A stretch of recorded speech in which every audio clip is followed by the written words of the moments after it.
You are now entering a very sacred space. This is the Ascension, the Lift of God universe, the realest podcast in the galaxy. This is a new dimension where time shifts and boundaries end. And with that being said, all views, opinions, and statements uttered on this platform are the sole property of their speaker and do not represent the views of any related outside organization, entity, or party. Every man or woman in this universe speaks for his or herself, as it should be.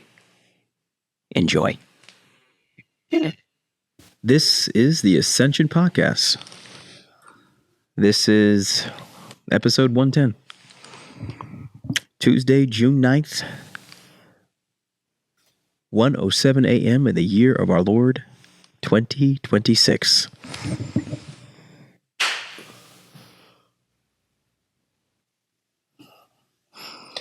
Something like soldier. Like slaw. How you feeling? Blessed. Yeah. Highly favored. Highly favored. I feel the blessing, and I feel the peace and contentment that comes with doing the Lord's work. That part. That is the kingdom of heaven. And the Lord's work is infinite. That's right. So, yeah, there's a lot of work out there. That's right. As long as you get up every day, you put one foot in front of the other, and you just keep hacking away at it. And there's no end to it. No. And the only way it stops is if you give up, stop believing. That's really it. Yeah, or you let the enemies creep in. You let fear. It's fear. You let anxiety, grief. If you let those things, they will stop you. Yeah. Fear is the mind killer. Absolutely, sir. It makes you do things that are stupid. Yep. Ignorant, hasty, unproductive, and ultimately self-destructive. I'm not interested in it. No, sir. Let's open up. Sure. Okay. Bismillahirrahmanirrahim. Alhamdulillah Rabbil Alameen. Ar-Rahmanir-Rahim. Maliki Yawmiddin. Iyyaka na'budu wa iyyaka nasta'in. Ihdina as-siratal mustaqim. Siratal ladzina an'amta 'alaihim ghayril maghdubi 'alaihim waladdallin. Oh Allah, guide this conversation. Give us the power to speak to our people, to speak to the masses. Speak on the topics you would like us to speak upon as we usher in thy kingdom. Give us the power to serve you, to live as examples, to exude your truth. As we love and serve you alone, as we build thy kingdom, we love and serve you. Ameen. Oh, man. I've been going through the comment sections. You're a comment troll. You're I feel like when the story is told, people have to have like, you're good at it though. Like you live for it, and it's content. I mean, to me, it's content. It's better than watching TV. Well, I'll give you that. If you're talking about the mission, it is more productive. It is more productive than TV. And so, like, it's out of 20 comments, you get one that's like, yeah, but we did this before, and they came and they destroyed it. And so, for me, it's like, so now we give up. What is your solution? That's right. We should be afraid because we have enemies. That's right. I mean, so to me, if I can not necessarily even make the person I'm talking to see that, yeah, but people that come after them see that. That's right. And, if the post is already positive and these people are bringing negative energy, I feel like if I come across negative energy, it's my job to just move that energy along. That's right. It's like when you got a knot in your neck, you got to get it massaged That's out. right. So. No, that's what you do. You massage really just our mindset and the teachings into our people, and they got knots. Yeah. They got sore backs. A lot of trauma. It's all trauma. Yeah. And they aren't wrong in calling out history. No. But just because it happened doesn't mean it will happen. And I will say, that what we have built in the past that was destroyed wasn't maintained and sustained because it wasn't defended and properly established. No disrespect. No. We are in the hells of North America. We were surrounded by enemies. We didn't know our enemy. Exactly. We didn't know ourselves. That's right. We're in a different time. Absolutely. We're in the time of Allah. Yeah. And we know having to have a personal relationship with Allah. And he came in person to deliver us out of these hells. And he delivers us with a knowledge of self. That's right. And even better, now that we have a knowledge of self, we actually can see who's against us. Yeah. So we have a knowledge of our enemy. That's right. Sun Tzu says you can't win a war unless you know yourself and you know your enemy. That's right. And so we're on different ground now, as Sun Tzu would say. Exactly. And the people who are attacking the vision in the comments aren't on that ground. So our job, as we spoke last time, is to get them on that playing field, on the high ground, where they could see, the kingdom is nigh. Yeah. From high ground, you have a better vantage point. That's right. Of the playing field. Yep.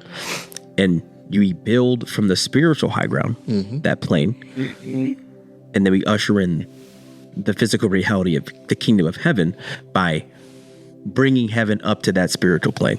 This is what we are doing with ground up infrastructure, and specifically the infrastructure of healing. Absolutely. But we have to speak in a way to get our people up out of the mud so that they could see what we see. And if they can't see it, they could feel it. Yeah. And then I do believe that you engaging in comment banter, which is content. Comments are content. People go to the videos and they read the comments. It's very important. And as you myself included. If you keep the comment sections going, the algorithm keeps the post popping. Absolutely. So it's a part of it. Yep. And even if every knock is a boost, so people may not like it, but if they see it enough times, it eventually becomes real. You hear, the black man is God, the black man is God. And eventually you're like, wait, there's something there. They keep saying that, and it doesn't seem false. I can't prove it, but they're over there producing works that manifest the truth of that reality. Think about how long it took from the 30s till now to get people to say I'm king. That's real. Yeah, absolutely. And now they're walking around saying king. Back in the day, it was probably a fight. Don't call me that. Brother was a fight. For real. I ain't your brother, And that's real. Yeah. It's just a matter of time. You keep applying the pressure. Absolutely. Calling black men kings, I call them gods. Yeah. Hey, God. And when they understand that we're not trying to say that you're the God of me, you're the God of you. That's right. When they really understand that the word God doesn't even encompass what our creator is. Like, God is a small word in comparison to who the creator is. Yeah. When you think about who the creator is, like trying to even pinpoint or give a name to who the creator is, you're going to fall short every time. Absolutely. Because not only is he infinite, he's constantly growing. Yep. He's so much that we can't even conceive of him now. And then as I said that, he became more. And so you trying to say, this is what he is. He's God. You don't understand.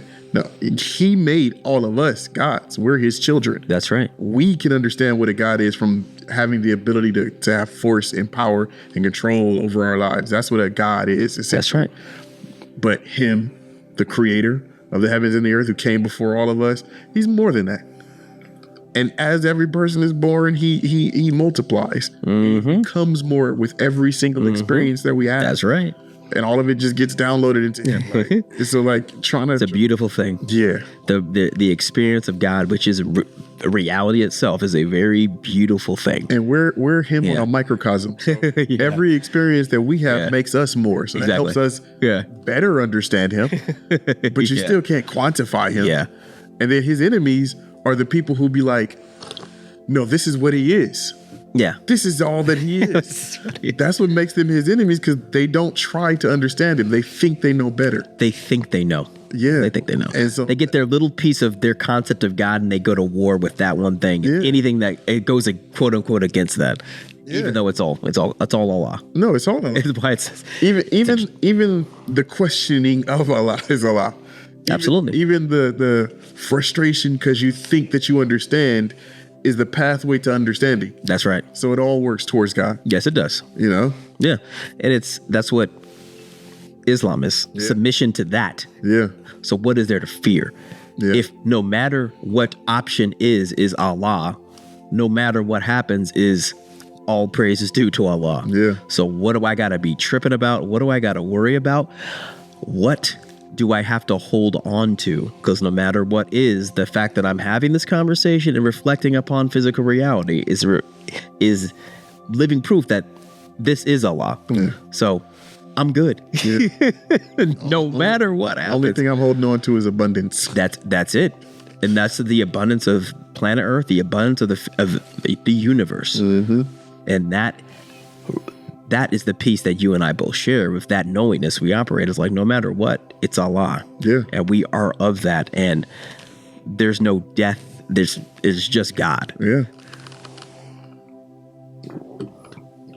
And it's the small minds, the ones who can't conceive of that, who can't conceive of the ability to understand something without quantifying it. Yeah.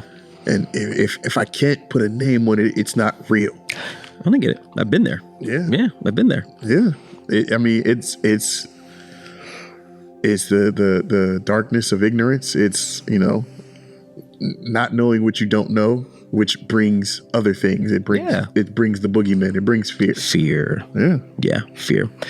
And, having been down that path of like not knowing and being where I am now, whereas like I still don't know, but I at least know that I don't know. And I know that no matter what, it's a law and I'm a part of that. So all I got to do is keep striving.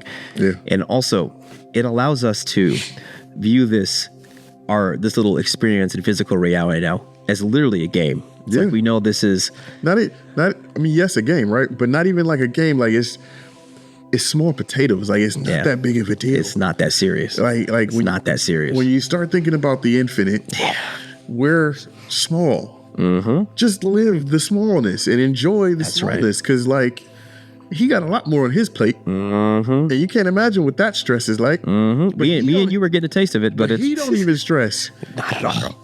And he got the universe in his head. And that's my example. I want to be like that. Yeah. And the thing that makes him Allah is like he's unaffected by it. Yeah. He's not tripping. He's not reactive. He's unaffected by it. He is able to exist within it and without it. He's just, okay, that's what it is. Yeah. Oh, that's an experience. So he's the divine objective Lord. And it's just like no matter what, all things good comes from him because it's part of the experience. Mm-hmm. So we have to have that objective viewpoint when really viewing reality. But also while we're here, okay, it's our duty to get people to this level of understanding so they can enjoy this physical reality, the full totality. Yeah. That's freedom. Heaven starts here. Exactly. And then having this awareness of Allah, it is liberating and it is freedom because it frees you from anxiety and grief. Mm-hmm. It frees you from anything. Lack of strength and laziness. And all you're left with is like, oh, I'm here. It's not easy. I got a journey ahead of me. Mm-hmm. It's Star Wars. Because Star Wars. But the journey has already been completed. I'm just walking into it. That's right. It's already happened. Uh-huh. I've seen it. Mm-hmm. I know it exists. That's right. And I'm just creating all of the things that make it come to where it is in my mind. And there's obstacles. Yeah. That's what makes a game a game. It's like you have obstacles, you have opposition. It wouldn't be a game if you didn't have it. Who plays a game with no obstacles? It's not a game. Who plays a game where the boss don't get harder? It's not a game. It's not fun. It's not fun. And it's in order for it to be a game, there has to be opposition, right? I played this game back in the day. It was called Echo. Okay. And you're a dolphin. And you're swimming around in the ocean. That's it? That's it. And it's a beautiful, the way they did it was a beautiful. It's hilarious. But it's not a game. It's not a game. And I could play it for like, I when I first got it, I played it for like maybe a solid 30 minutes and I'm looking for something to do. Like this essentially becomes hell. If there's absolutely no opposition, if there's no adversary, if there's no point to this, it's hell. It's hell. There's nothing. Nobody wants that. No. So you have to view opposition and trials and obstacles as necessary, impediments to you becoming even more fulfilled. Yeah. That's what makes the game fun. And if you view opposition like that, you're not going to be trippy. You're just going to ask yourself, okay, how do I handle this? What are we going to do now? At some point, we were all just roly-polies, and then we figured out one hand, two hand, I can pull myself along. Yeah. And then you figured out, oh, my knees, I can crawl now. Yeah. And then you figured out, oh, I can walk. Maybe I'll fall a couple times. Yeah. But I can walk now. Absolutely. Now I'm running. It's those levels help you appreciate, I'm not there no more. Yeah. I'm here now. Absolutely. It's a part of it. And you got to view, I'm glad you brought that up because it makes me think about, there's a spiritual reality, that Allah, like the infinite beingness that we've always been and always will be. But there's also, we have a physical body. And what I've actually been like pondering about is like, okay, this actual physical body it's passed down literally through ovum and semen. Like there's an unbroken line. You get what I'm saying? Yeah. It's the beginning of this physical reality.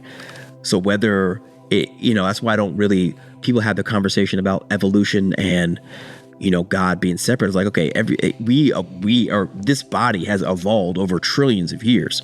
So when you said that, I just thought about like, man, we have like an unbroken line of like, all the way back to the divine, the first.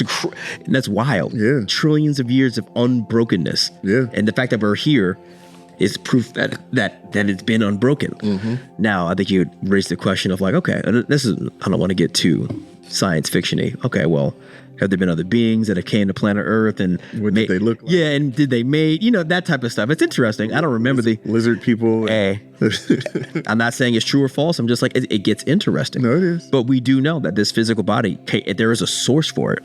I'm not talking about the spiritual. I believe that to be a different conversation. Yeah. But the beautiful thing about this existence is we're in a physical body, and we have a spiritual beingness that resides and controls this body. And we got genetic memory from every single person that the line came from before. Like. Every single person, every single thing. Yeah. Everything. Yeah. Yeah. Because I don't want to get too scientific, but I think, okay, well, Allah did create us, but this physical form, how long did it? It could have been just oceans, and it took him time to make that man from the physical realm, from sea creatures, whatever it was. But I'm like, oh, wow. Okay. Interesting. The first iteration of creation. Yeah. Yeah. The first life form. Yeah. I mean, yes, that's a thought. I think that, like, for me, I'm going to go with he created the physical version of man. Okay. In order to build everything else. I feel you. Because are you talking about him creating himself? Yes, as a physical man. Okay. Because I've had this thought. You know what I'm saying? Like, yeah, we're getting scientific with did he start off as like a sperm-looking creature and then it seriously evolved into a tadpole? But the reason why I think that he turned into a man first is because when you think about the fact that we're the apex predator, like we're the most. Yeah. Everything else was designed around this design. So it doesn't make sense for there to be a less efficient design that you designed all this based on. That's real. And the fact that God doesn't live inside of time as we do. Not at all. He's lived all of this before it happened. So he understood the most efficient version before it was necessary to create it, if that makes sense. I get it. Yeah. Like, there's a lot. It's a lot, bro. Yeah. There's a lot. This is like we're at Allah land, and it's because, okay, I'm also like, there's a physical reality, there's a spiritual reality. Like when the first self-created Allah, was that just the spiritual and the physical came later? Was it all in one? You feel me? No, I'm getting excited. Yeah, let's hear it. I think the spiritual absolutely came first because the spiritual is the only part that's eternal. No, facts. Yes. So the spiritual had to be here. Yeah. When it was like, when you think about an atom, that's a physical thing. Yes. Yes. The spiritual existed in every atom simultaneously before the inkling of consciousness, before God said be, before the bang. Yeah. The spirit was there before it decided to be like, oh wait, I'm here. Real talk. So like, I look at it like the only way that God will have envisioned all of time before was to have it envisioned as a spirit.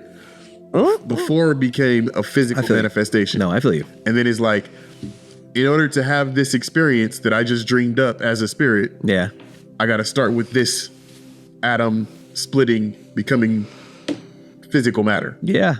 And then into planets and everything else. That's the way Okay, no, I feel you. I'm not proposing that I understand God. I'm just proposing that this is the way that it makes the most amount of sense to me. And I get it. That's the only thing you can do. And the thing is, we have the right to like guess and speculate because we are a part of that experience, and that experience lives in us. So like, that's grandpa. We know the answer. We're just trying to remember it. Yeah. You know what I'm saying? So I love that word, remember. It's what it is, bro. Because each part of each segment is a member, and we're trying to become remember. No, absolutely. Absolutely. So I'm like, okay, it started off with spirit. Okay, was there like trillions of years of just a spiritual reality? Time didn't exist. Yeah. So it's like, That's real. Because I guess time is dependent upon physical motion, right? We recreated what the concept of time was so that we could go to work. Yes. Okay. So we can have tasks and do jobs and do things. Do stuff. Yeah. Like before that, this is time. Facts. The wheel. And it just does its thing. Yeah. And then from our small, insignificant understanding of it, we took out like a little part of that circle and was like, this is time from here to there. We mark it. Yeah. No, that's real. But even after we're gone, it continues. Yeah. You know? Here's what I feel. I agree with what you just said. I do believe like when we leave these bodies, I think like we'd remember all the answers. Be like, oh wow, okay, yeah, I remember now. I feel you feel like we remember. We remember. We remember. We remember to not the physical. Yeah. We remember to the spiritual. Exactly. And we go back outside of time. We're like, oh, okay, this is Allah. And okay. imagine. Yeah. All of the little petty things that we're doing, and then we're like, oh wait, I'm God. And that's probably dying. Yeah. I was fighting against God. Exactly. I had a devil. Also God. That's right. I was fighting against God the whole time. Yeah. Yeah. Yeah, man. And the purpose of the entire thing is like, as the spirit, we understood it all. Yeah. We had the knowledge of it. But now we're having the experience. Yes. And so it's like me telling you about pizza is not you tasting pizza. That's right. Me telling you about pizza, you're like, very interesting. It's a lot of things. I got to go down there and try pizza. And then I give you pizza and you're like, but you didn't properly describe what butter tasted like on the bottom of crust. Yeah. You didn't tell me what sauce and bell peppers did together. Yeah. You just described bell peppers and sauce. Yeah. Like, this is different now that I'm tasting it. Absolutely. And so to me, all of us, every person throughout history, even the first man all the way down to when we all in this project, this experiment, and go back into the spiritual and there is no more physical, they're all a part of us experiencing or God having the human experience. That's right. And I think part of this game of the physical reality is how much of that can we remember while we're still in this body? You know what I mean? I don't even think that like, I think part of the experiment isn't to like necessarily remember. Yeah. I think it's to just have the experience. I feel it. And then like, if we're able to remember, it makes us more enlightened. Exactly. But even enlightenment isn't the point. No. Some people pass away before they even reach 1 year old. Yeah. Their life had a point. Yeah. All the people that they affected just by being born, from the nurse that helped, the doctor, like they're affected. That's right. The parents for sure, their siblings, the grandparents, everybody that hears the story about you, everyone is affected. So everybody's life had purpose. That's right. The purposes are just different. It's a part of the experience. That's right. And so like some people's part of the experience isn't to have necessarily what we consider to be purpose. They still had purpose. That's right. Now, if you decide to give yourself a grandiose purpose and you want to affect change into the world, do it. You can. You're God. That's right. You're having the experience. And whatever you want the experience to be, you have the choice to make it that. Yeah. Yeah. Yeah. And we do know that, God exists in person. Yeah. And that being, that supreme being, he is supreme because he remembers. He's more enlightened than anybody else on the planet. Exactly. He's the supreme being because he has the supreme amount of information. Yep. He remembers the most. Yes. Really, for real. I mean, even the supreme being doesn't remember everything. Like we're taught that Master Prophet Muhammad mastered 17 languages? Yeah, that's real. But there are how many languages? Hey, a lot more than 17. Exactly. That's real talk. Yeah, that's real talk. And there's a reason why we're taught that. Yeah. Is to understand that even the supreme being doesn't know every single thing. That's wild. That's wild. Yeah. That's wild. That makes the game like, oh, we're with Allah. You know what I mean? Yeah, like we're out exploring and expanding with him and really trying to like navigate and figure. The lie is that only certain people are part of the divine bloodline. Yeah.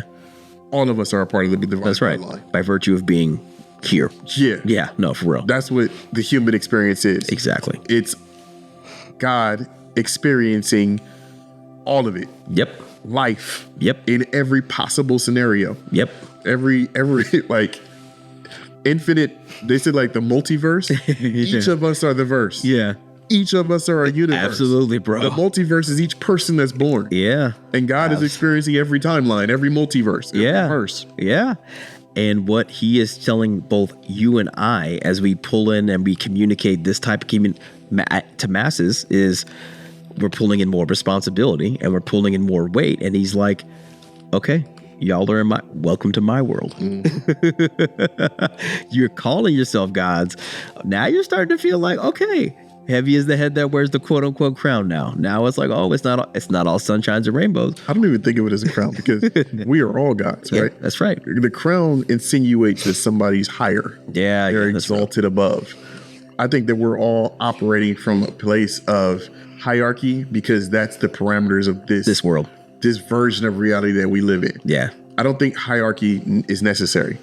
I think that, all humans should be able to like create heaven on earth. That's right. But we're taught that we have to work so that this person can have heaven. Yeah. No, real talk. And like that's the antithesis of heaven. That's hell for everyone else. Exactly. Like, yeah. And the calculation of that world is like, in order for me to have heaven, other people have to be in hell. Yeah. That's what it is. Yeah. And by what we're doing and communicating like this and building heaven, it's like we're showing, actually, no, heaven's for everybody. Yeah. If you would just submit. And it's not submit to the God in you. Exactly. Submit to what's in your nature. Yeah. Like you are submitting right now to all these things that you think are fun. Yeah. That go against your nature. And then the proof is the illnesses, the proof is the feelings that you have, the proof is how fearful you are, how much grief you're in, how much, like all of that is the proof. Like when you stop that, you go in the opposite direction, you lose those. And you don't have to worry about that. That's called peace. Yeah, absolutely. That's where you get to heaven. Yeah, and you're not looking in the rear view, you're just looking forward and like, okay, let's create more. Yeah. Let's accept the vastness of this universe and let's do stuff with it and explore and expand. Yeah. And with that, being with Allah, it's service. Yeah. You serve him, and what higher form of service is getting people up under the realization of who Allah is. That's what it is. Yeah. You are God. Submit to God because that's you. That's service. That's our duty. Once I came to the realization of like God doesn't operate on time the same way that we do. Not at all. I got a little, I want to say goofy. How so? Because like I started realizing that I'm the 5-year-old version of myself at the same time as the 25-year-old version of myself at the same time as the 42-year-old version of myself. And it's like all of us wanted to have a happy life, wanted to have fun, wanted to, and like, what does his version of fun look like versus what is his version of fun? And if I can make all of their versions of fun be simpatical, be like coalesced, like I'm doing justice to myself. And then it's like, I had the meditation with my father where it was like, you're doing what all of us wanted to do. Yeah. Keep going. Yeah. Like, and we're living vicariously through you. Absolutely. Because we are God. And like, this is a part of the that's experience real. that we want to have. That's real. Keep going. That's motivating. It's like, oh no, they're just on our back. It's like, okay. I just picture my father. Dope. I picture my father. That's really dope. Sitting with his father, laughing at the things that we're doing. Like, you see the captain out on the niggas is doing. It was windy and shit. They ain't got no infrastructure right now. They had fun though. They had a good time. Yeah. That's like, to me, it's all motivating. Like, that is motivating. And also just taking that to what we just talked about, just accepting life as a game. And obstacles is necessary. And then also, our fathers are with us, riding this journey. Yeah. Giving us counsel. Like, that makes it a lot more fun. Yeah. Yeah. Like now I really don't have anxiety, grief. Now it's just like every day, dude, our conversations. Okay, what we gonna do? Yeah. Okay, cool. This happened. Same thing we try to do. That's us. Okay. Oh, this happened. Okay, what we gonna do? Okay. All right. Let's do it. We'll do it. We gotta build the microcosm and then make it into the macrocosm. Give it to everybody. Yep. And we're also experiencing the counter effects of our activity and our motion. And it's you call them ripple effects. Yeah. They're very, very, very, very strong. Yeah. Yeah. You and I both had coughs. Like when we get sick and we have all that, that's an example of like the physical universe. Like, oh, whoa. Y'all doing a whole lot. Let me throw something your way. No, you float for a while, then you hit the brick wall. Oh, wait, physical reality. And you realize, wait, now that don't exist, and you float through the physical wall. Yeah. Yep. Another quote unquote barrier. Yeah. And then the beautiful thing is, us doing this is a form of service. Me pushing, us being soldiers. It's like the way out is just serve God. Yeah. That's the cheat code. Yeah. Everyone listening, it's like if you want to just serve God. Yeah. But in order to serve God, you have to know who Allah is. You have to know who you are in your relationship to Allah and realize you're one and the same. Mm-hmm. So that's regardless of color, because we have spoken on the reality of Allah being the original man. Exactly. So, but also everything is Allah. So everything is what it is. Yeah. Color is irrelevant when you think about the fact that everything came from one. Exactly. And that one manifests as every color on the spectrum. Mm-hmm. And so if you want to say like, I'm better because of this, or I'm better because okay, you can have that experience if you want to. Yeah. I'm going to relate to the entire spectrum. Yeah. And what Allah has shown me is like, you have been the entire spectrum. You have that experience in you. How are you going to try to act like you're better than one part of the experience? Everyone's got a purpose. It's called small mind. Hey, I understand, bro. And to be fair, I joined the nation with a small mind being like, oh, well, I'm better because I'm the original. And then Allah has recently been like, okay, you're the original, but you're also the devil. Okay. Yeah. Okay. That's what it is. Yeah. That's what it is. Yeah, everybody got that moment of like the 2-year-old. It's all about me. Yeah. me. Yeah. It's a part of the experience too. That's right. And it's our job to not judge that because we've been there and just be like, give them counsel, and then walk our post in a perfect manner and speak in a way to allow them to the mirror to see themselves for who they are, which is God too. Yeah. And it's humbling because, even though some people may put themselves against us or quote unquote in their mind, they're still Allah. Mm-hmm. So you think you're going against us, but you're actually working for Allah to make us better human beings. That part. Right? So there's opposition, but there's not really opposition. I think my biggest opposition is myself. Like, absolutely, when I go back into the 2-year-old version of where it's all about me. Yeah. Then I start getting in my way and stubbing my toes. I go back into crawling again. That's right. No, it's very easy. Yeah. But it's fear and ego that get you in that back to crawling when you're acting like a child. And believe me, ignorance is bliss. So like when you're in that me, it feels good. It's gratifying. Yeah. It has its moments. Yeah. Just like, and then you realize, oh no, I'm glad I'm this age because I have the wisdom. Yeah. I'm excited for the next age because if I feel this enlightened now, what am I going to look like in 10 years? Absolutely. What am I going to feel like? What am I going to think like in 10 years? Like, that version of me isn't happened yet, but he's exciting. Absolutely. And us having this level of conversations is giving me a lot more appreciation for elder people, no matter what color. I mean, the reason why I came up with the concept of like, we need to like take care of our elders, because I'm like, oh, I'm gonna be an elder. I don't want to be subject to the way that we treat our elders in this world now. No, and we have to treat them how we would want to be treated now. Treat everyone like the way you want to be that's treated. what it is, because that's going to be you. How you treat others is literally how you're going to be treated. And the 2-year-old version, he was like, no, you got to make sure you own that shit. Yeah. The me. No, I don't want to be in no old folks' home. No. And like that's our future if we don't secure it.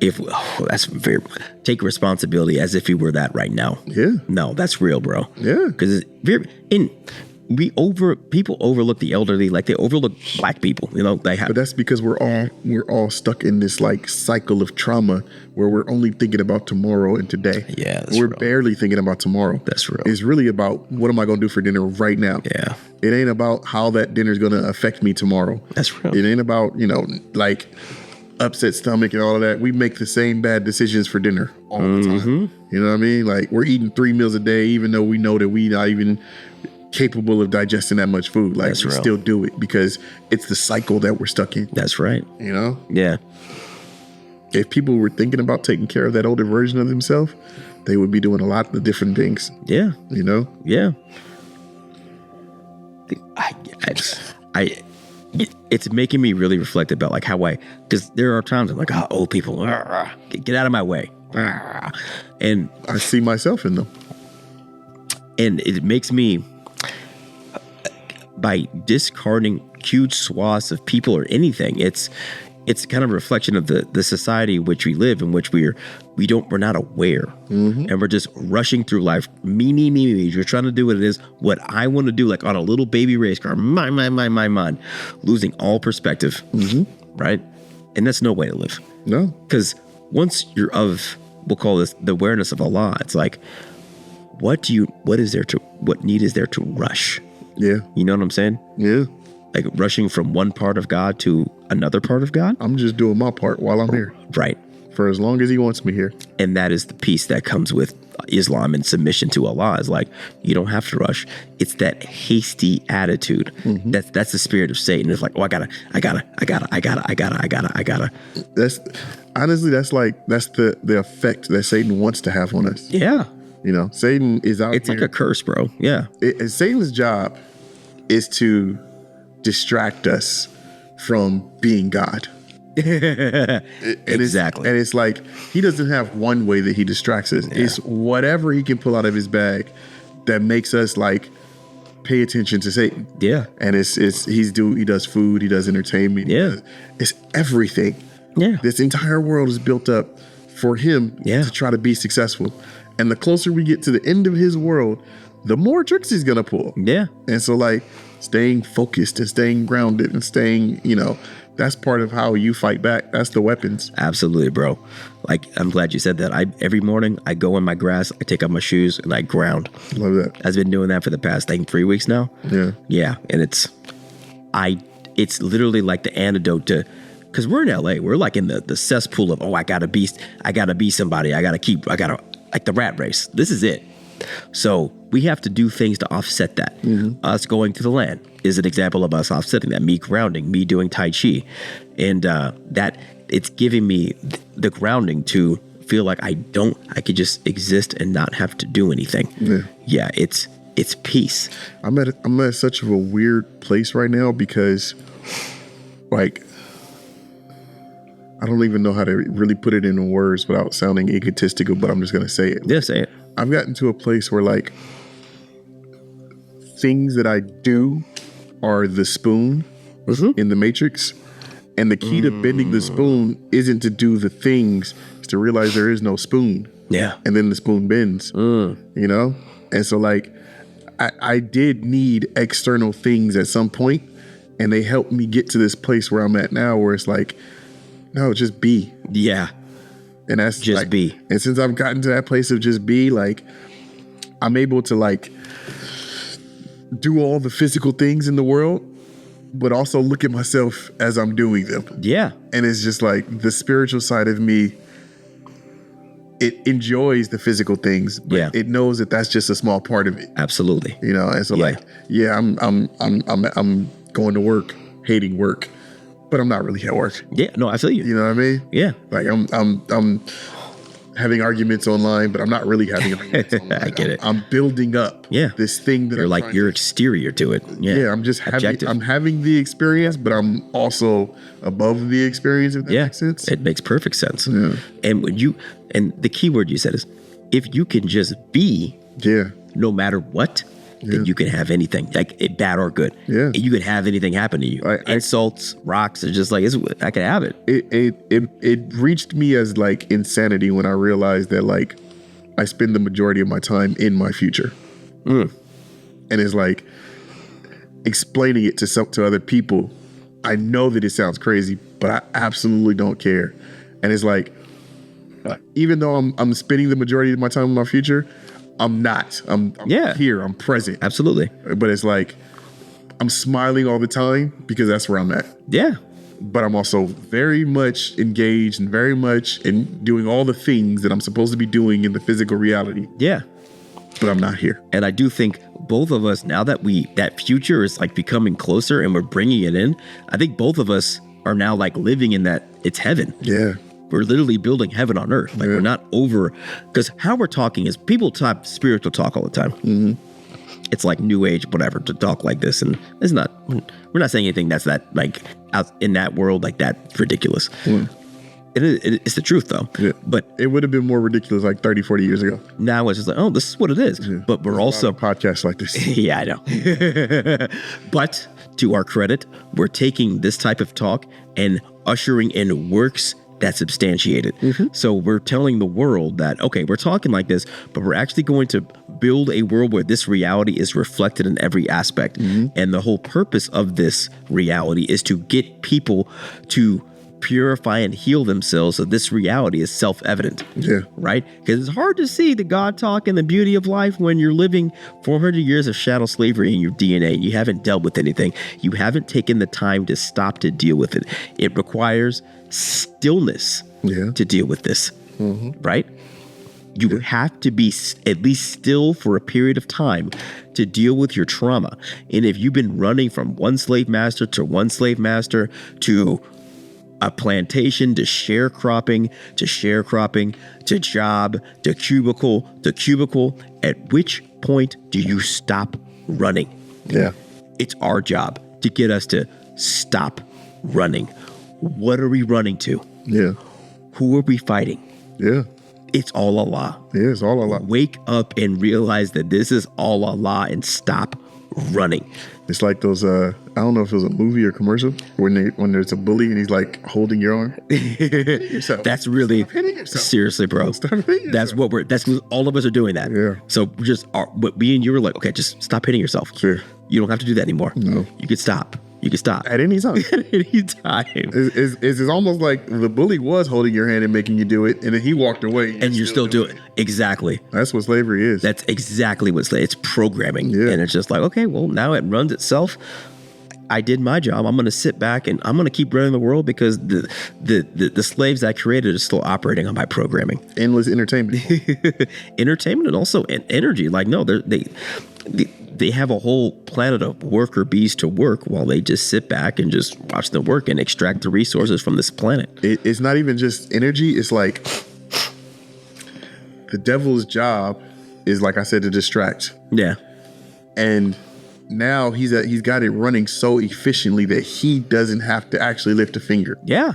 It's like now the devil's minions, all the devils he created are creating devils and aren't even aware of the fact that they're doing it. Yeah. And it's like, it's on autopilot. Like, the abuse. That's planet Earth, bro. The Epstein. Yeah. Like all of these, like even the devil worshipers, they're worshiping something that they don't fully understand.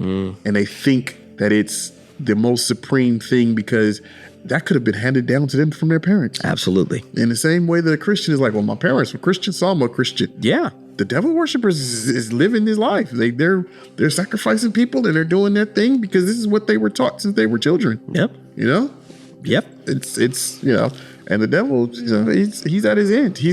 I don't even think that he exists. I think it's all just going now. Yeah. You know? Absolutely. He don't have to be a reality anymore. His time ended, right? Yep. Now all of us are just being devils.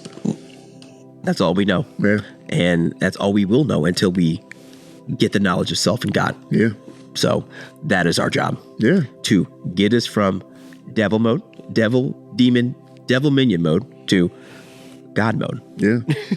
That's the poor righteous teacher job. That is the poor righteous teacher's job. It's like the 5%. We are doing it. This is the form. This form exists for that purpose to like wake the masses up. You don't got to play this game.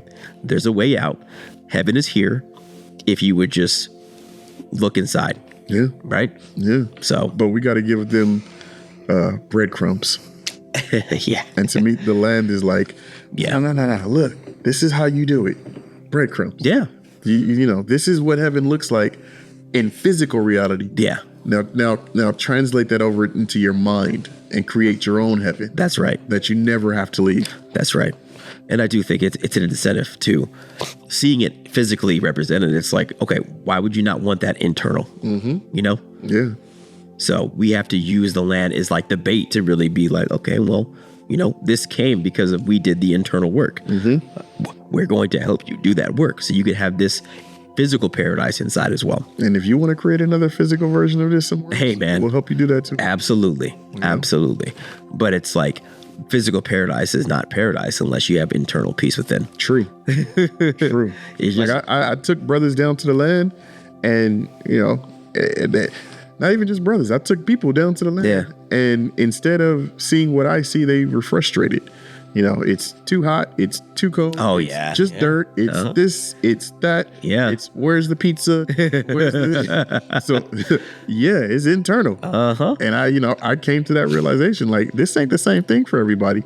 The best that I can do is give them breadcrumbs. Yeah, that's it. And everybody that I've taken down there, in hindsight, oh yeah, I can see what you're talking about. That was nice. When is the next time you're going down? But at the moment, their traumas, their issues, their frustrations, all of that, it's very real. Yep.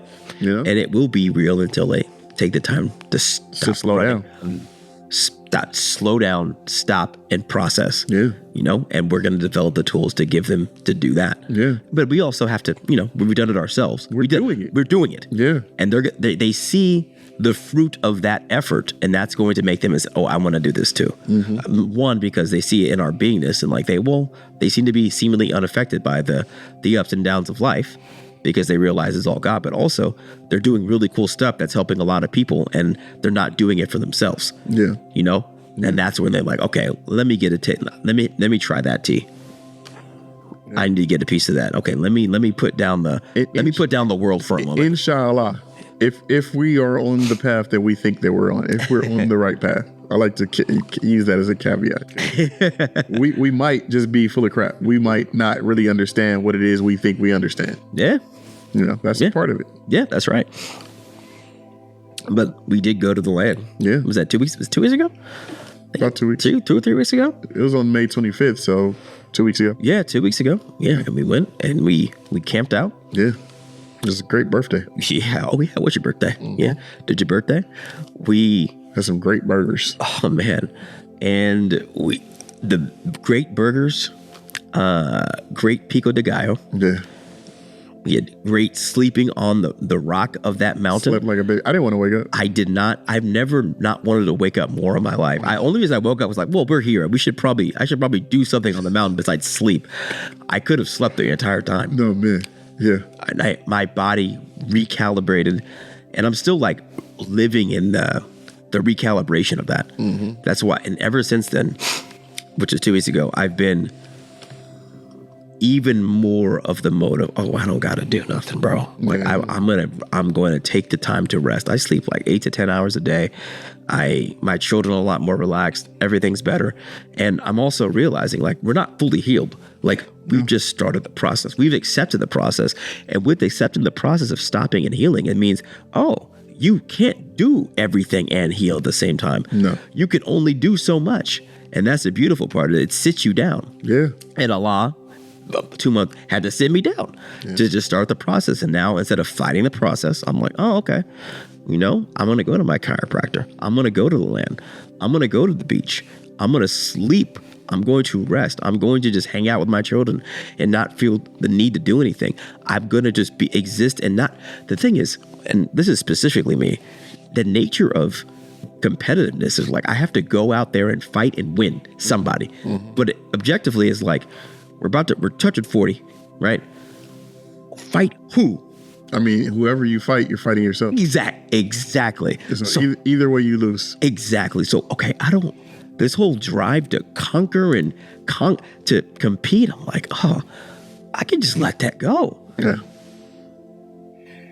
It's the most liberating, because that's been like my motivating factor my whole life. I gotta win. I gotta beat them. I gotta win. And now I'm like, who am I win against? God? Where's the competition? I used to, you feel me? Yeah, I used to like to argue with people because I went to a Catholic school. Yeah. And so I used to enjoy arguing with people in my Catholic school about God.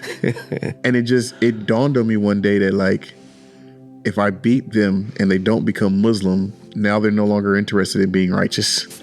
Right? Yeah. And so I'm fighting against myself. Yeah, that's not.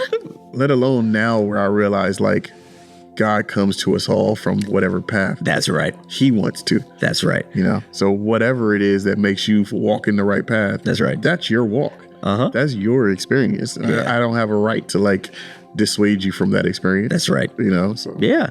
And it's now I only argue with people who are negative. and that's for fun. Entertainment. But the answer is like when people do come and there's no wrong viewpoint. It's just yours. Yeah. And not have fun with it. You don't have to, just because someone believes something, I don't have to give up my beliefs. I don't have to knock yours. It's just, oh, that's cool. Yeah. Oh, interesting. Yeah. Well, this is how I move. This is why. What is your perspective led you to understand about this world? Exactly. Maybe I can learn something. Yeah. And if you treat everyone like a piece of God, then you're way more willing to listen to them and learn. Yeah. And add to your arsenal of your understanding of God from them. Add to my experience. Yeah. Yeah. And God is funny. God will always send you someone that you least expect to be God to you. Yeah. It's going to be someone you hate, or people like someone that you're racist against. They're going to be and give you like the most wise counsel of all time. And you have to be like, damn, I thought they were that way. Yeah. Every time, bro. I grew up with a misunderstanding about the nation. And I thought that we were supposed to be racist. Yeah. My mom, I don't know if she made a mistake or if she did it on purpose or what, but Allah put us in this position to like go to these YMCA camps. Yeah. And we're there, and the counselors are all white. You know, a couple of them are racist. They got their own issues. But at the end of the day, we're in the middle of the wilderness, and like, you got to rely on them. You got to work together. Yeah. Like, and then there was a point where they were serving us food, and we got all up in arms because they were serving pork. We got very upset, and they were like, "No, we could just change the menu." It's like, what? It's like, and they came back with like hamburgers and like, and we were all happy. All the children were happy because they didn't even want eggs. Like, they didn't want eggs and bacon. They want that hamburger. Everybody. So like, it helped. That experience helped me grow, and it helped me understand the world is a little bit more complex than I was previously aware of. Yeah. You know? Yeah. And a lot of us join the nation on that premise of like, man, I want my get back. Yeah. Right? Yeah. But it's lower tone. It's like negative. It's just negative. It's the 2-year-old. It's the 2-year-old. It's me. Exactly. But you have to, that's our people. A lot of our people are still low tone and 2-year-old. So we can't ignore that fact. No. We have to take us for where we are and raise us up. No, that's the point of this podcast. Explaining the understanding that we have. Yeah. And hopefully something rubs off on someone else. Yeah. And I'll never, a brother comes to me like, man, white people, I can't, I'm not going to dismiss them. I'm not going to be like, oh, stop. I'm not going to judge them. That's his trauma. I feel you, bro. Like, I completely understand you. Somebody that got shot in the foot don't want to play with guns. I get it. I understand. Yeah. I completely understand. Yeah. And that part of us is like getting us healed to a point where you don't get mad at the gun. Yeah. The gun's a gun. Yeah. It's just a tool. Take the bullets out if that makes you more comfortable, but it's just a tool. It's just a tool. Everything is just a tool for your self-awareness and your enlightenment. All of it is a part of the experience. All of it adds to the experience. But this type of conversation, we can't just go and have with someone on the street who is traumatized. No, they're dealing with something real. Exactly. And so, like, for them, their reality is it. Yeah, that's it. Yeah. Just like the lady in the red dress. She was really hot, right? Yeah. Until you turn around and she's Mr. Smith with a gun in your face. That's your reality. So like I don't try to discount other people's reality. Not at all. I think that, it would be lovely if we all had enlightened reality, but then that makes the experience boring from the perspective of God. Yeah. He wants to have the experience at every level. Yeah. That makes it a more interesting experience. And the God we serve, Master Muhammad, he said he's going to take the bottom rail and put it on the top. That's an experience. Yeah. That's fun. It's also very, very, very difficult, but that's why bringing the dead to life. Yeah. Difficult. Not easy. You got to, on a cellular level, you got to turn all of these non-active cells into, rotating and flipping and moving cells. And bring nothing to something. Yeah. And Allah is so Allah that he creates problems that take years to solve. Hundreds of years, thousands of years to solve, like to gather momentum, so we could come and be like, all right, I'm gonna come back. Okay, now I gotta fix it. Okay, what we gonna do now? And so the devil takes away all of our ability to have patience. We can't watch a video longer than a minute. That's and 30 real. seconds. That's real. And once you realize like that's the type of time Allah's on, it's like, oh man, you're gonna kill yourself trying to rush. You just have to accept this specific period of time for what it is, and just it's service that gives you the peace of mind to be like, okay, no matter what, like I'm with Allah. But so like, yes, right? But at the same time, you need people who feel like they gotta do it all. Yeah. That's what keeps the fucking globe spinning. That was me. That was me, bro. And I feel like that's a phase that we all have to go through, because you need that at a certain point. Yeah. You know, and then you need to be able to go back and reflect like that was me. Yeah. Yeah. It's a part of it. Yeah. And to be fair, it was that me operating in that mode that got a lot of that energy got us here, you know? I feel like I tap into that energy all the time. Like, I get into that because I feel like there are things that I want to do and that need to be done. Yeah, no. But I don't live and stay there. Otherwise, I'd be stressed out all the time. No, absolutely. You know? And there's just times where we got a limited amount of time. We got to get some shit done right now. Yeah. And you just tap into it and get it done. Yeah. And that's being able to have that discernment of when it's time to go in that mode and go out of that mode is, you know, that's what a God is. Yes. Because sometimes you just got to get it done. I mean, God, like I said, he's timeless. He lives in all times at the same time. Right.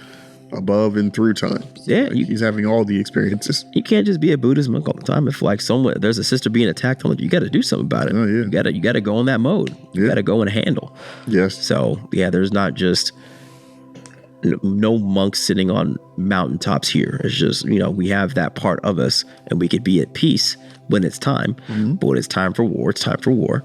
We don't create war because that's not peaceful. No. But when we have to confront, you know, something that's unjust, God has to set it right. Yeah.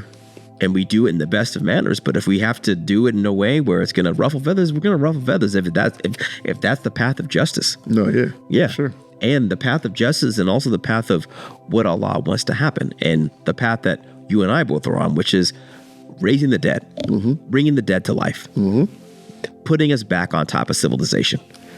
That's going to ruffle some feathers. Absolutely. Especially the devils.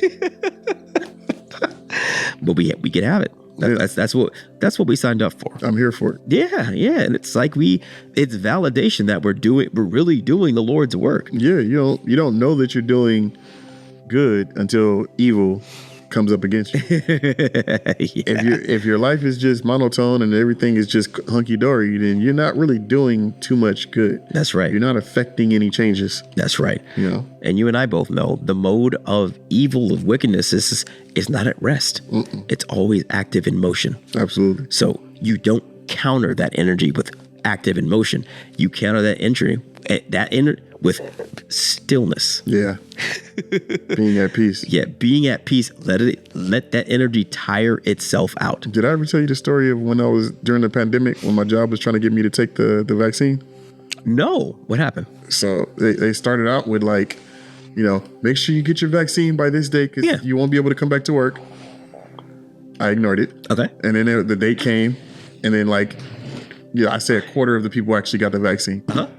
Fast forward, you know, we're at a point where like they're at like 98% compliance, and this is like the 5th sit down with managers I've had. Yeah. And this is the point where I'm really sorry that we're gonna have to let you go because you didn't want to take the vaccine. We're like, oh no, I get it. You got a job to do. You do what you got to do, and I'm gonna do what I got to do. Yeah. Like, respectfully, it's against my religion. I can't do that.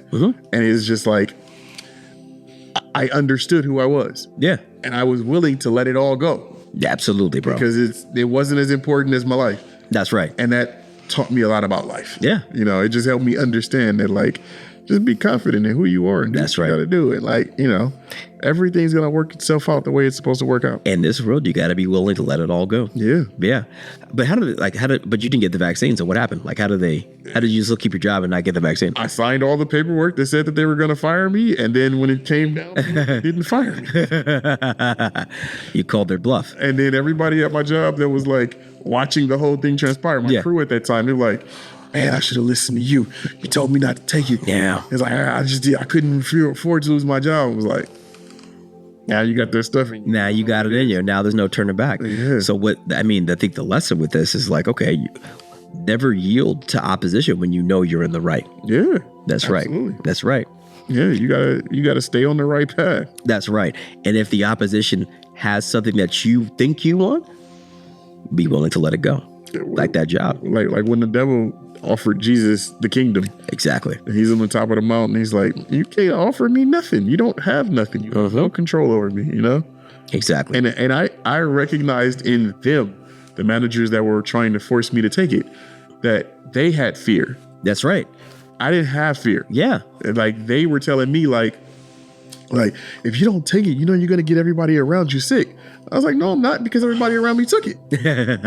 I was like, I said that before I heard other people saying it. Like, Yeah. You know, I'm at my job having these conversations, and it's like later down the line, everybody else is catching on to like, Yeah. how is this factual? How does any of that work? Like, if everybody took the vaccine, then I can't get anybody else sick, right? That's right. You know? Yeah.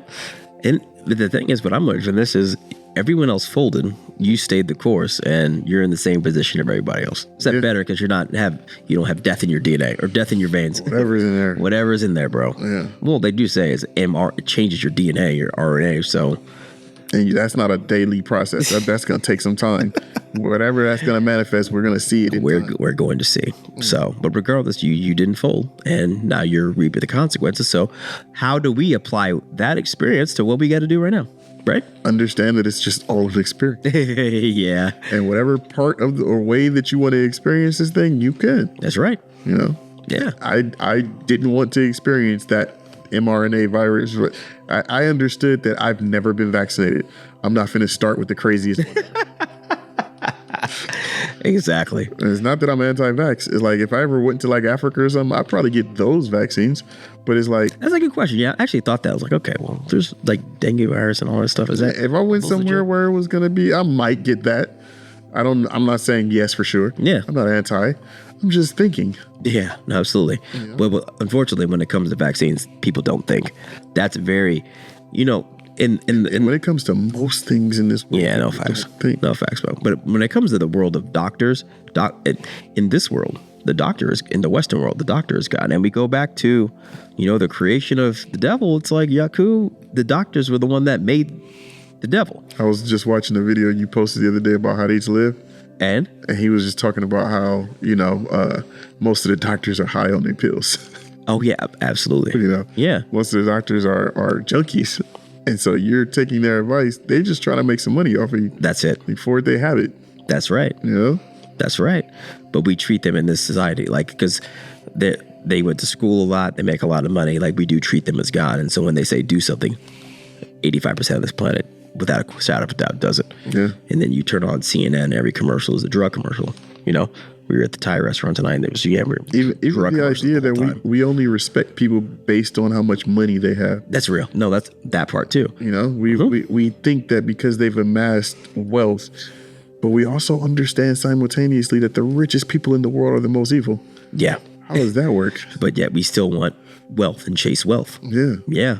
It's all, it's all a trap. It's like, absolutely, if you're not using the money as a flow of currency, as an energetic source to like fund your purpose, you're using it wrong. Yeah. And they convince us to like literally kill ourselves at these jobs in order to spend all the money on a vacation, spend all the money on, a holiday, a Christmas, whatever, spend all the money on bills and taxes and rent, and just spend all the money. Yeah. Whatever it is, spend all the money. Spend it all. Don't have nothing. Yeah. And so like most Americans are living check to check. What? It don't matter how much their salary is. Don't matter. It don't matter if they're making $20,000 a year or they're making $500,000 a year. They're living check to check right now. Yep. That's insanity. Yep. It means that however much money you get doesn't matter. Doesn't. As long as you're on the wheel. Yeah. Yeah.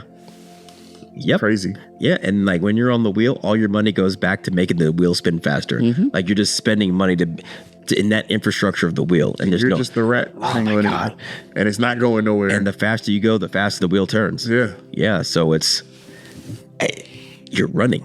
Yeah. And they keep you running. And then the whole time they're generating energy off that wheel that you're running. And while you're paying, the money you make is making that wheel go faster, while at the same time they're generating electricity from that wheel turning. They're using the wheel as a turbine Thank you. That's the word. to power their entertainment, to power their TV. Yes.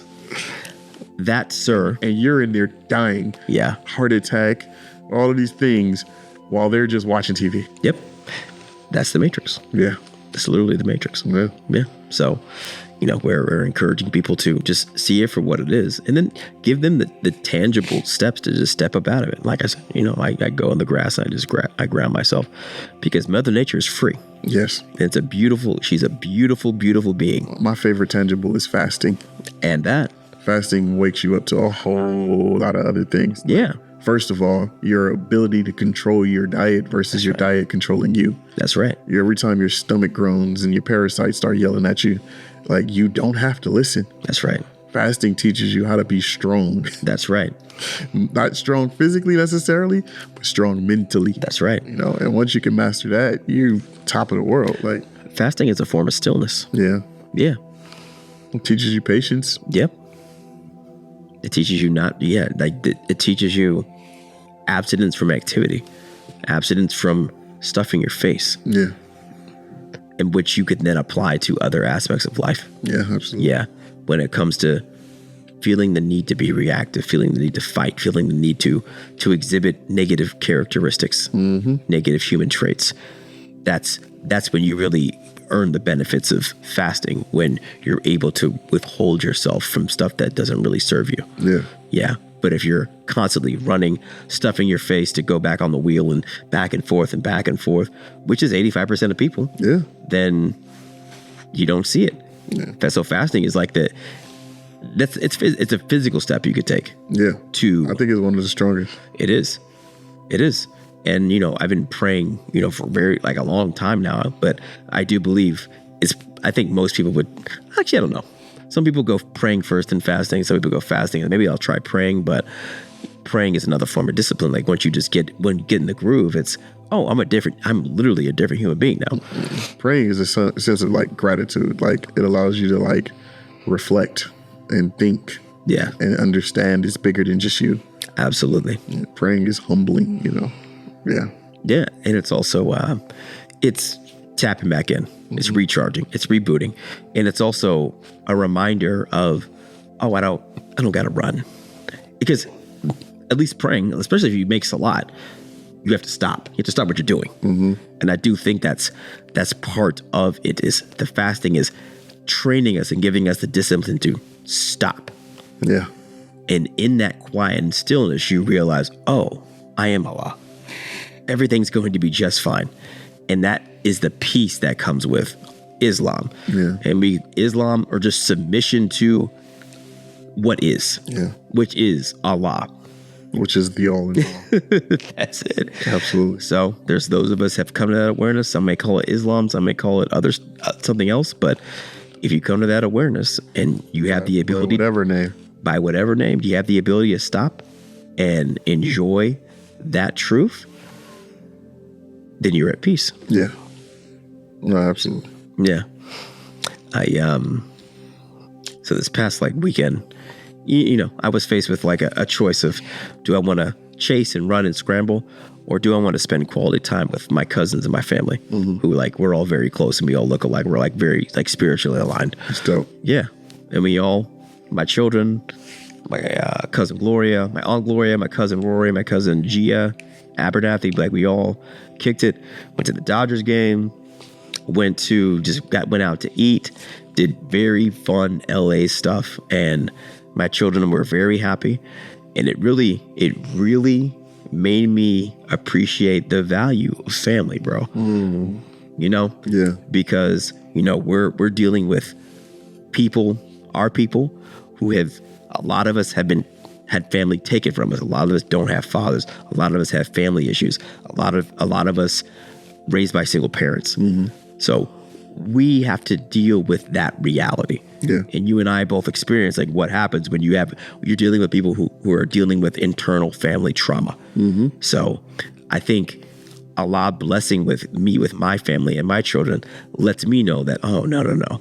If you skip that step, if you skip the importance of family in building anything, it's not going to work.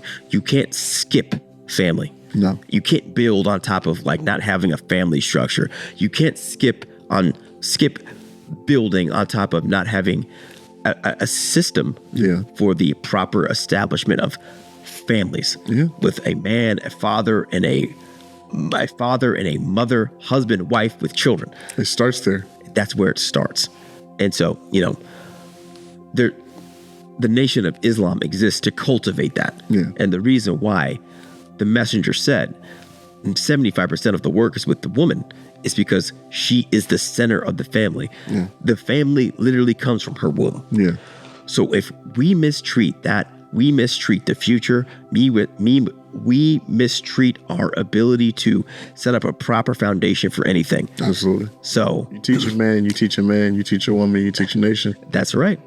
So you and I will die on that post, and we're not going to get off that post because that's the post of power. Living that is what is going to give us our power, and exuding that truth and living it in our lives and communicating that is going to give us the power because we have the secret sauce to building a kingdom. So you can't build a kingdom without this secret sauce I just said. And if you try to ignore that fact, you're just going to fail and you're going to just usher in more chaos on planet Earth. Absolutely. So, no, that's a fact. And I think it's our goal to see the chaos for what it is, not get caught up in it, and just walk our post in a perfect manner, keeping always on the alert and doing things that are going to incubate proper families in a black nation, right? Understanding that, we had issues in our families growing up, like deaths, divorce, all that stuff. We're learning from our experience, and we're going to give the fruit of our labor to our people so we can live as examples for what needs to happen. Yeah. So, yeah, I think blue-black zones, black-blue zones. Yeah, but we have to speak about not just, we talk about the power of stillness. Now we're talking about the power of family and things that cannot be ignored. Yeah. You can't build a nation scrambling. Yeah. You can't build a nation without family. Yeah. Yeah, absolutely. And you can't build a nation without a system for the proper maintenance, protection of women. Yeah. You can't have a nation that is just discards the needs and concerns of women. You can't have a nation that doesn't do anything to address what has been done to our women. No. Yeah. I mean, to me, it starts with creating the space, making it safe. Yeah. So that they feel comfortable when they're there. Yeah. So like way before we create the birthing center, it has to already be a community. Yeah. It has to already be peaceful. It has to already be a healing space. That's right. All of that, the specifics of what type of healing space, like I don't even want to bring elderly down there until all of that is already established. I feel that. Like, yeah, we will have elderly living there. How can you have a blue zone if nobody's, reaching past 100? That's real. But that comes after we've well established security and perimeters and defenses. Yeah. Yeah, absolutely. Yeah. But I do think it's like, I'm not sure if in the plan we talked about midwifery, but you mentioned birthing center. And I do think that's part of birthing center. You got to have midwives. So I do think, yeah, that's a priority. Yeah. Being able to protect that process at minimum. Yeah. Because that is where nations are born. Yep. And if we're having babies born outside of the matrix, we have to protect the zone. And back to where you started about the beginning of the podcast with, they're just going to burn it down. Well, we have to build the defense so that doesn't happen. Yeah. But that's the whole, we haven't done all this. All of these things that burned down weren't done with the nation. Yeah. They weren't done with the military. They were done with, black men and women, but they didn't have military structure. And they didn't know who their enemy was. Yeah, they allowed their enemy to come in all the time. And they lived amongst their enemy, people who hated them, and they didn't have systems for understanding who they were, let alone knowing who their enemy was. We have that system. Yeah. We got that secret sauce. Yeah. And that system is literally in the DNA of this podcast. It's going to be the DNA. It's going to be it's in the DNA of everything we do, which is why we're successful. It also why it's difficult and why you and I both feel this the resistance. Yeah, we're acting like God amongst a bunch of people acting like the devil. Yeah. We live in a death culture and we're talking about living. Yeah. So yeah, it's gonna be an uphill battle for sure. Yeah. It's almost a straight up. Almost. Almost. But guess what? We ain't got nothing better to do. And this is the purpose that we sign up for. Mm-hmm. And with the greatest joy comes from the greatest difficulty. Yeah. That's what happiness is. Happiness is overcoming unforeseeable odds. Happiness is achieving a goal against things that you thought you couldn't accomplish, right? Yeah. That's what when your most happy, when you do something that you thought you couldn't do and you're like, oh wow, we really did that. Mm-hmm. Damn, we really did that. Yeah. Let's go. Right? So we have to build the kingdom and the establishment and give our people that purpose so they could overcome those unforeseeable odds. Yes. That's what the Healing Center is. That is exactly. Yeah. And give us that purpose. Mm-hmm. So we have something to reach for and overcome, and give us the discipline and the fortitude to not give in to those barriers. See them for what they are and find a way to go through them, go around them, go over them. Meeting to overcome all obstacles in our path. Yeah. And not just allow them to be in your, and use the obstacles in your way as an excuse not to go forward. I look at it. just continue to remember that's real. That you're not just the physical. That's right. And you're the spiritual. You go right through the wall. That's right. Not to say the next wall is not going to hit you like a ton of bricks. Yeah. But then you become the spiritual and you phase through. Yeah. And we've seen the minister go through his phases of hitting those walls and just flowing through it. Mm-hmm. That's a part of the experience. Yeah, Everybody got to go. He's had surgeries. He's gone through, his physical body has gone through a lot of work. Mm-hmm. So what we're going through pales in comparison to what he's going through, what he has gone through. So he's taken the brunt of it. We probably won't have to go through that because he did it for us. Mm-hmm. He died for our sins. You know what I mean? He's dying for our sins. If you're going to look at it like that. But I appreciate that. But he did that so we could just go forth and do what we're doing. Wow. Multiply. Yeah. While our fathers are supporting us and doing it, but they're living through us so we can do this work. Mm-hmm. Yeah. Yeah.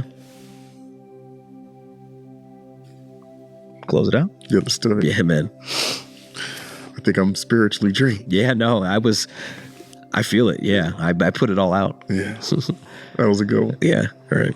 You can close it out. Bismillahirrahmanirrahim. Alhamdulillah Rabbil Alameen Rahmanir-Rahim. Malik Yawmiddin. Iyyaka na'budu wa iyyaka nasta'in.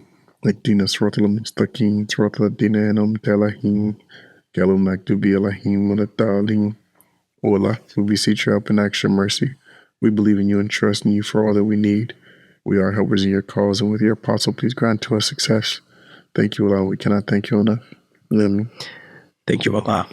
Thank you for this conversation. Guide this night, protect us during our sleep.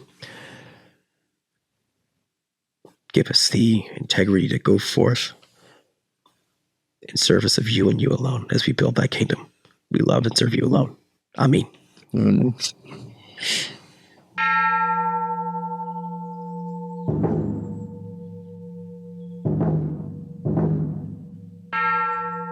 The practice of stopping is very crucial in the Buddhist tradition. There are moments when we don't do anything, we just sit there. But our body has not stopped. There's a tension in our body. There's a kind of energy that push you, push your body. Your body want to do something, to be active, to run, to do something. Your body does not have the capacity to rest, to stop. That is why stopping does not mean just stopping the mind, but stopping the body. Because the body also has the habit of running, of being in movement. And there is a feeling of restlessness in the body. The body and the mind they interact. The body contains the mind, and the mind contains the body. They intercontain each other. That is why helping the body to stop, you can help the mind to stop also. And helping the mind to stop, you help the body to stop. You practice with body and mind at the same time, not just with the mind. That is why meditation includes the body. You don't just meditate with your mind. You meditate with your body. That is why it's good that we practice, I have arrived, I am home, I don't want to run anymore, or enjoy doing nothing. Just feeling that you are home and you want to really rest. You like to listen to the music of your breathing in and out. Your heart is playing music. Your lungs is playing music. You just tune to that kind of music. And whatever feelings and emotions arise, you allow that music of breathing to embrace it.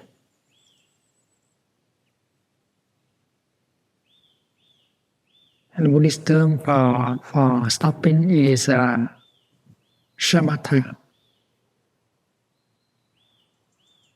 You are not searching for anything at all. You are completely at ease in the present moment. And that is the meaning of Shamatha. It sounds easy, but we need some training. We need a strong will also. We need a big desire in order to be able to stop. Because the habit of running is very strong in us, in our body and in our mind.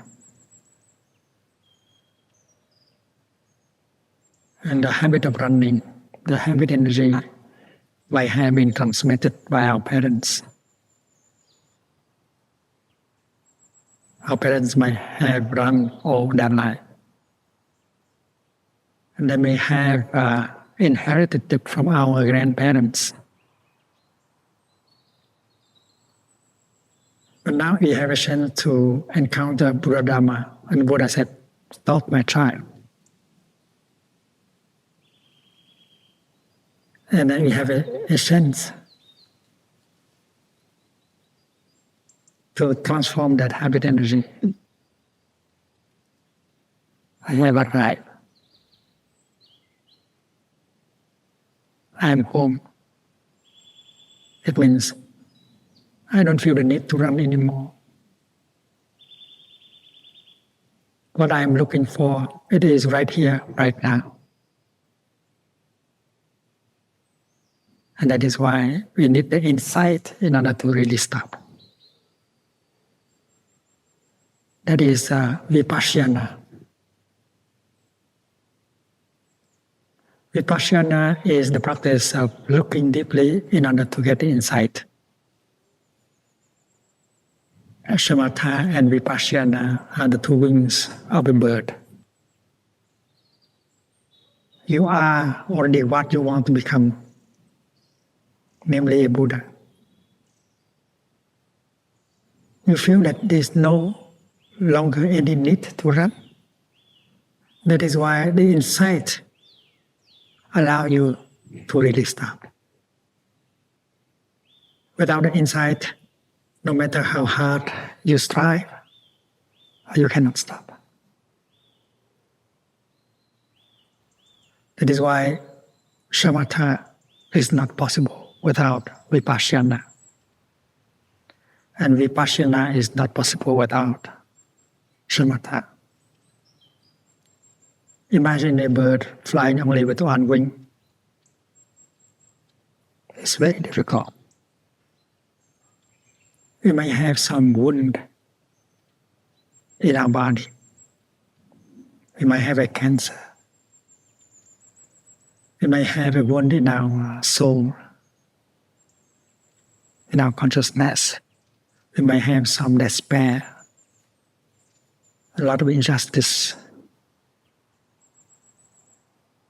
a lot of anger. We feel deeply wounded. We want to heal. And healing is possible with the practice of stopping. If you don't know how to stop running, the healing cannot take place. That is why the purpose of Shamatha is help you to heal. When you breathe in such a way that make the healing possible.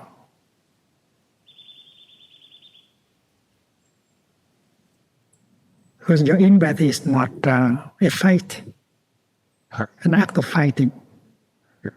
The in-breath is an expression of arrival. I have arrived. I don't need to run. And if your in-breath is like that, it has the power of healing. That it is possible for us to live every moment of our daily life in such a way that every moment become a moment of healing. When you make a step, make sure that the step has the power of healing. Relax one. When you breathe in, make sure that your in-breath has the power of stopping, of healing. And this is the voice of Buddha, directly to you and from yourself.